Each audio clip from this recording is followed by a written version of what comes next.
Hello students, पिछले video में हमने वार्षिक साधारण सभा के बारे में जाना। वार्षिक साधारण सभा क्या होती है, वार्षिक साधारण सभा के संबंध में जो साधारण प्रावधान है, वैधानिक प्रावधान हैं, उनके बारे में विस्तार से बात की। आज हम वार्षिक साधारण सभा के संबंध में समय, दिन, गणपूर्ति, परोक्षी, संकल्प, सूचना, इन सब के बारे में विस्तार से बात करेंगे। वार्षिक साधारण सभा का जो समय, दिन और स्थान की बात है, तो उसमें सबसे पहली बात आती है सभा के समय की।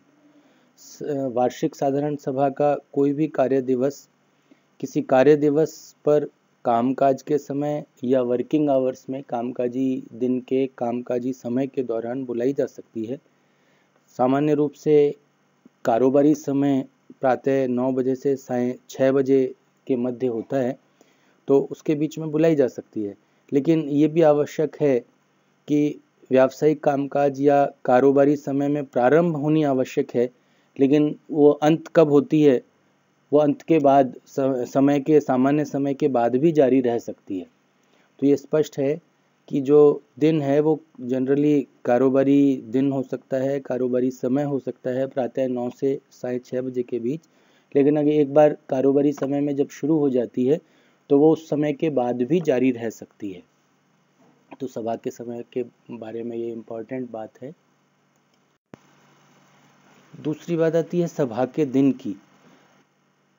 एनुअल जनरल मीटिंग किसी भी दिन आयोजित की जा सकती है, लेकिन जनरली ये माना जाता है कि नेशनल हॉलीडे को नहीं होनी चाहिए। राष्ट्रीय अवकाश अगर किसी दिन घोषित हो गया हो तो उस दिन नहीं होनी चाहिए।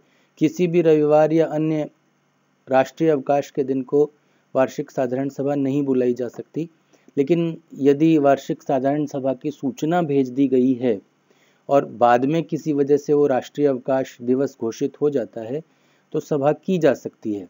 सभा की सूचना भेज देने के बाद राष्ट्रीय अवकाश की घोषणा अगर हो जाती है तो उससे सभा की वैधता पर कोई असर नहीं होता, कोई विपरीत प्रभाव नहीं पड़ता है। ये स्पष्ट है कि राष्ट्रीय अवकाश, नेशनल हॉलीडे से तात्पर्य किसी भी ऐसे दिन से है जिसे केंद्रीय सरकार ने राष्ट्रीय अवकाश दिवस घोषित किया है। ये भी उल्लेखनीय है कि विनिमय साध्य विलेख अधिनियम के अंतर्गत 1 अप्रैल तथा 30 सितंबर को बैंकों का सार्वजनिक लेन देन नहीं होता, इसलिए इन दिनों में कंपनी की सभाएं, यहाँ तक कि बैंकों की सभाएं भी की जा सकती हैं।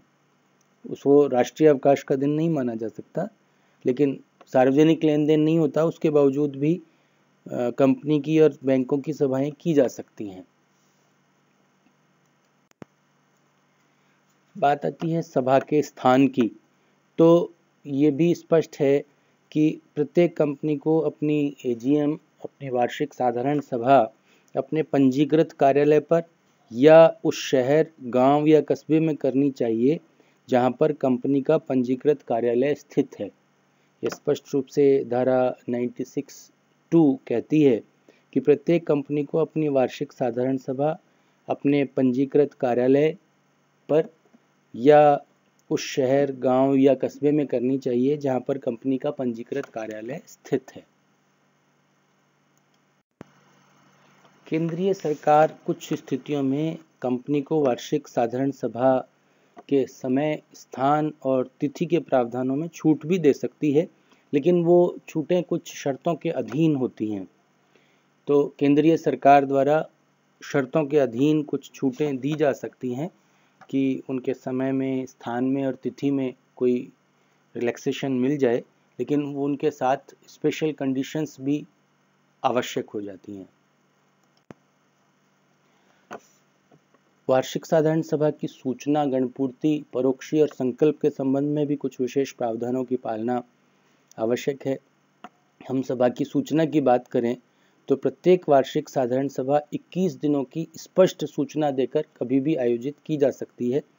ये सूचना आजकल इलेक्ट्रॉनिक माध्यमों से भी दी जाती है, लिखित रूप से भी दी जा सकती है, बाई पोस्ट भी भेजी जा सकती है। लेकिन कभी कभी वार्षिक साधारण सभा को 21 दिनों से कम अवधि की सूचना पर भी किया जा सकता है, आयोजित किया जा सकता है।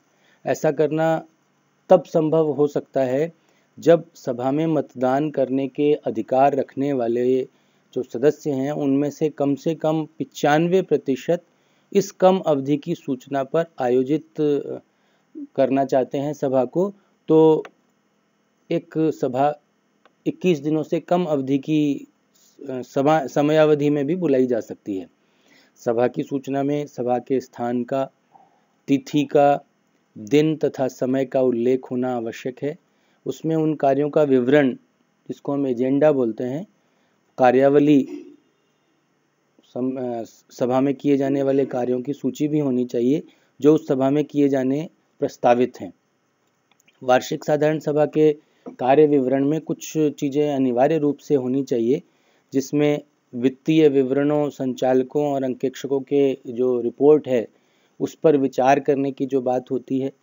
यदि कोई लाभांश घोषित करना है तो उसके संबंध में भी उसकी सूचना उसमें दी जानी आवश्यक है। अगर कोई रिटायर होने वाले संचालकों के स्थान पर संचालकों की नियुक्ति करनी है, उसका विवरण भी उसमें दिया जाना आवश्यक है। अंकेक्षकों की नियुक्ति करनी है या उनका रेम्यूनरेशन, पारिश्रमिक निर्धारित करना है, तो उसका भी उल्लेख अनिवार्य रूप से करना आवश्यक है। इसके अलावा यदि कोई कंपनी अपने वार्षिक साधारण सभा में कोई स्पेशल बिजनेस करना चाहती है, कोई विशेष कार्य करना चाहती है, तो सभा की सूचना में ऐसे कार्यों का विवरण होना चाहिए। इसके साथ ही इन विशेष कार्यों में से प्रत्येक कार्य के संबंध में जो एक्सप्लेनेटरी स्टेटमेंट है, वो व्याख्यात्मक विवरण भी संलग्न करना आवश्यक है।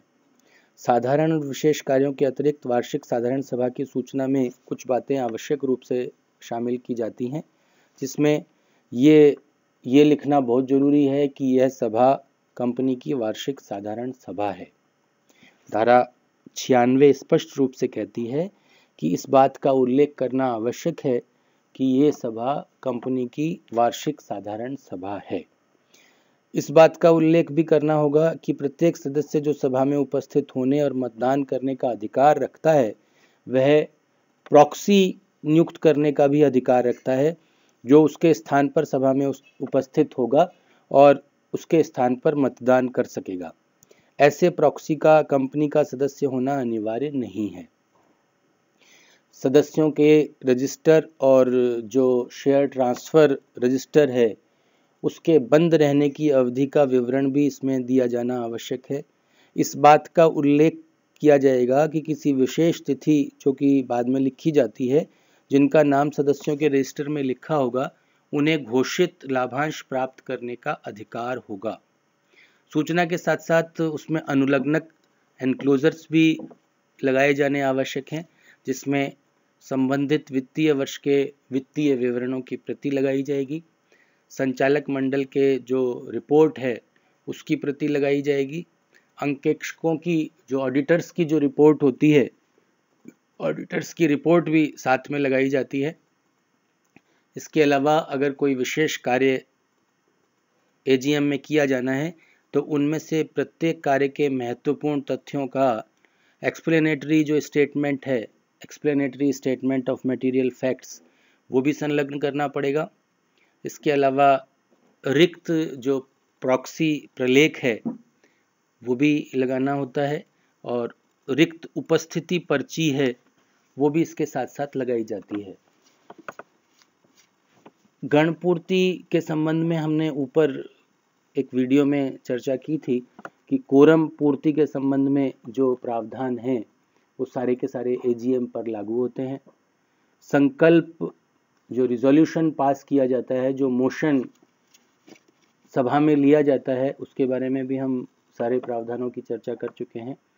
मतांकन जो होता है, मतदान जो किया जाता है, उसकी भी हमने विशेष रूप से चर्चा की थी पिछले वीडियो में।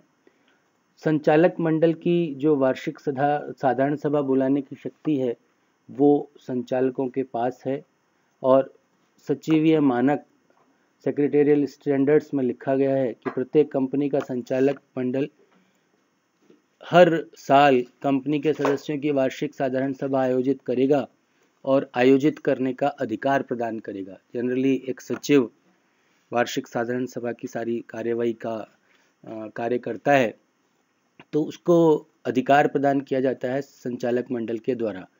वार्षिक साधारण सभा का आयोजन उन साधारण कार्यों को करने के लिए भी किया जाता है जो प्रत्येक वार्षिक साधारण सभा में विशेष रूप से आयोजित किए जाते हैं, और इसके साथ साथ ही साधारण कार्यों के अलावा अगर कोई विशेष कार्य करना होता है तो उस विशेष कार्य के लिए भी कंपनी की एजीएम में सारे कार्य संचालित किए जाते हैं। यदि संचालक मंडल किसी भी वर्ष में वार्षिक साधारण सभा बुलाने में त्रुटि करता है, गलती करता है, तो कंपनी के सदस्य निर्धारित प्राधिकारी को आवेदन कर सकते हैं और प्राधिकारी जो कंपनीज को कंट्रोल करते हैं वो कंपनी की वार्षिक साधारण सभा बुलाने का आदेश दे सकते हैं। अधिकरण की वार्षिक साधारण सभा बुलाने की जो शक्ति है वो भी प्राप्त है अधिकरण को। अगर कोई कंपनी अपनी एजीएम निश्चित समयावधि में नहीं बुलाती है तो कंपनी का कोई भी सदस्य अधिकरण को कंपनी की वार्षिक साधारण सभा बुलाने के लिए आवेदन दे सकता है, एप्लीकेशन दे सकता है।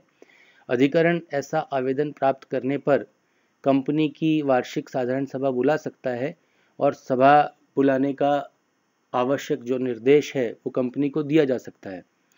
इस निर्देश में अधिकरण यह लिख सकता है कि एक भी सदस्य अगर उपस्थित हो या उसका कोई प्रॉक्सी प्रतिपुरुष भी उपस्थित होता है तो वो सभा के लिए गणपूर्ति या कोरम पूरा हुआ मान लिया जाता है।